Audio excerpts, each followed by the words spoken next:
He is a great curious fucker. Yes yes. আপনারা এই এলাকায় আসছেন, অফিস দিচ্ছেন, হাসপাতাল দিচ্ছেন, ভালো কথা। কিন্তু এলাকার যে গণ্যমান্য শিক্ষিত ব্যক্তিরা আছে তাদেরকে আপনারা দাওয়াত দিবেন না? আমি হইলাম এই এলাকার একমাত্র শিক্ষিত লোক। 1998 সালে আমি 8 পাস করছি। এই যুগের MA পাশের সমান আপনারা কিন্তু আমারে বাপকেও বুঝলেন না। Got it, real ফাকার।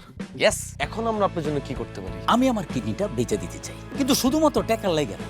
আমগর এলাকার অধিকাংশ লোক তাদের কিডনি বেচে দিতেছে। ওগুলোকে তাল মিলানোর জন্য হইলেও আমার কিডনিটা বেচে দিতে হইব, কিন্তু এত কম টাকায় আমার কিডনি বিক্রি করবো না। আমার কথা হলো, যেখানে হিরোইনচি গাঞ্জটি মূর্খ লোকের কিডনির দাম 7 লাখ টাকা, এখানে আমার মতো একজন সুদর্শন শিক্ষিত লোকের কিডনির দাম 7 লাখ টাকা কেমনে হয়? ভাইয়া, গ্রামে যেহেতু অসংখ্য পুয়ার ফাকারদের কিডনি আমরা নিয়েছি, তার মধ্যে কিন্তু আপনি একজন স্পেশাল ফাকার। Yes. ভাইয়া, আপনার কিডনির দামটা আমরা কত দিতে পারি ভাইয়া? একদম 10 লাখ টাকা হইলে আমি আমার কিডনি বেচব। ডান ভাইয়া, আপনার 10 লাখ টাকা যদি কোনো চেকে দিয়ে আমি তো চেকই সবসময় ব্যবহার করি। আজকে সকালেও ক্যারাম বোর্ড খেলে 400 টাকা হারছি, চেক দিয়ে দিছি।